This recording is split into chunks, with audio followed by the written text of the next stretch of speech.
really, really simple, all right? I'm a simple guy. So even I can get it. Nope, so I can get it. Yes or no will do on these first few, okay? Do you really believe that something came from nothing? Yes. Ready? Do you really believe that Jesus Christ didn't exist and walk the planet? Yes. Do you have all knowledge? No. Ready? When you get sick, do you care if you live or die? Most of the time. Sometimes I'm so sick, I think I would rather die. Would you rather live or die? In general, I love life, but there are times when I can see why someone would want to stop the pain. We'll keep them simple again. These are multiple choice. I'd like you to tell me which evolved first, all right? Which evolved first, the digestive system, the food to be digested, the appetite, the ability to find and eat the food, the digestive juices, or the body's resistance to its own digestive juice. You can just pick whichever you think came first. That's a no-brainer, the food. All righty? Fine. The drive to reproduce or the ability to reproduce? The ability. All righty? Okay.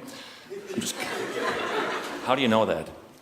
Well, because if something had not reproduced to start with, then there would have been nothing later. And the competitive advantage in evolution would be for those who had more when you're competing, right? The ones who had more of a reason, and a drive is one good reason for reproducing. So in the very beginning, simple reproduction. Crystals reproduce without a drive. Okay. Crystals are molecules that reproduce, but they're not driven to reproduce. So reproduction itself started before the drive. Alrighty. And which came first with, you can pick one of the millions of different types of animals or types. Male or female? Neither, male or female is the basic human. So if we have to pick one, it has to be female, because males are something of a slightly mutant. Just look at us, you know. The Y chromosome.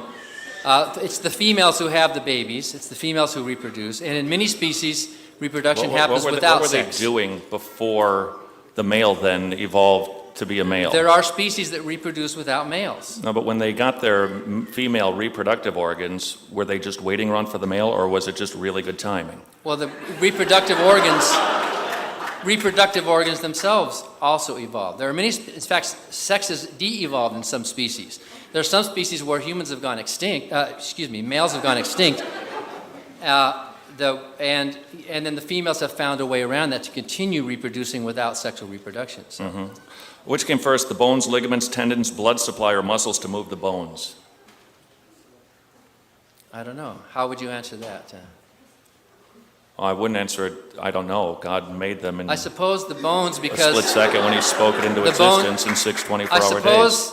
I suppose muscles evolved to accommodate bones. So if you had to answer that question, if it's an askable question, Yeah. you would have to say the bones were first and the muscles then came to move the bones. But there weren't what any did the bones laying do till around. the muscles evolved? Well, evolution happens in a series of gradual steps, fits and starts, failures, extinctions, slight improvements, and so on. And so evolution isn't just a straight line thing. It's like a bush. And the parts that evolved that didn't work right were weeded out by extinction. You and I happen to be the result of a lineage of successful ancestors. But there were many other potential creatures on this planet who never did get a chance to evolve because their ancestors were not successful. Yeah, you're kind of describing to a degree natural selection. If we went to a car factory and we took out all the kinks, all the bad things in the car assembly line, after we got everything that was wrong with the car assembly, how many runs would we have to wait until finally they produced an airplane? You can't turn a car into an airplane. Yes, you can't turn one thing into another. Yes, you can turn a car into an airplane. Already? Through natural selection, a car could turn into an airplane. Yes, it could. Okay. Why is that funny? That's science.